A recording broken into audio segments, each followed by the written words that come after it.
Hello po ate, ano po yung pangalan nyo? Mary Ann po. Ng Olivete po. Bungabon. Nueva Ecija po. ate, kaano-ano mo siya? Nakababata ko pang kapatid.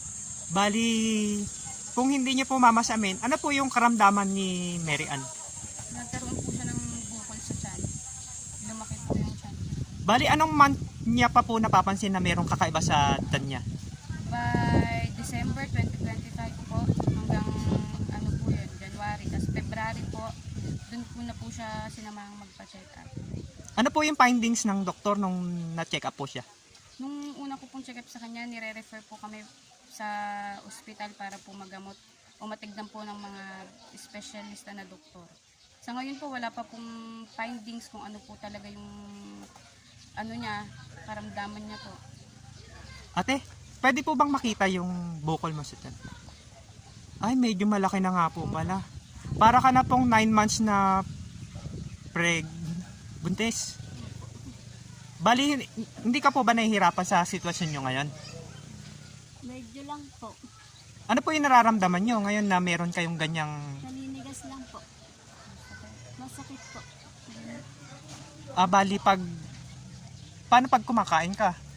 Hindi po ba nahirapan kayo? Hindi naman. Pag natutulog po kayo? Nakatagilid lang po. Nahihirapan daw po siyang huminga, ganun pag ano lang, Puro nakatihaya lang?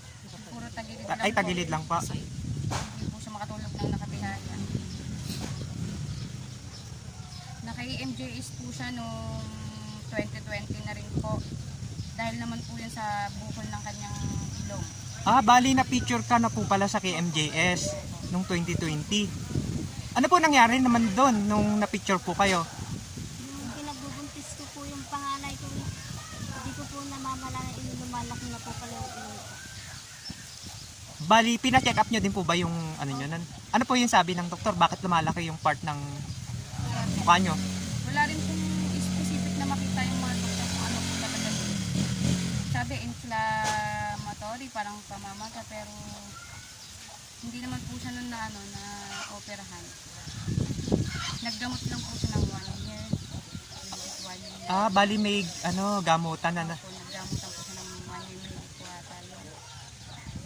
Ate, ano po yung masasabi nyo kung ngayong may ganyan po kayong karamdaman na kailangan nyo po ng financial support para po mas matutukan po yung inyong karamdaman? Nangihingi po ako ng tulong po para po mapagamot po ako.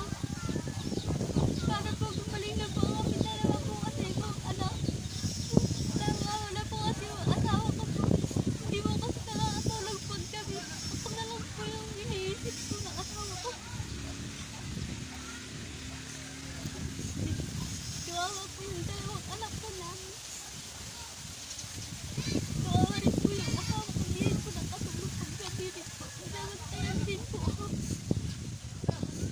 Bali, nangihingi po ng tulong pinansyal si Ate Mary Ann para po sa kanyang gamutan kasi iniisip niya po na gumaling agad kasi meron siyang 2 anak na umaasa at nagmamahal sa kanya.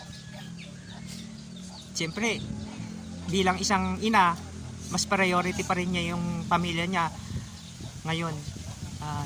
Sa makakapanood po ng video niya, inilalapit po namin para po mas matutukan po yung pagpapagamot ni Ate Mary Ann para tuloy-tuloy na po yung kanyang paggaling.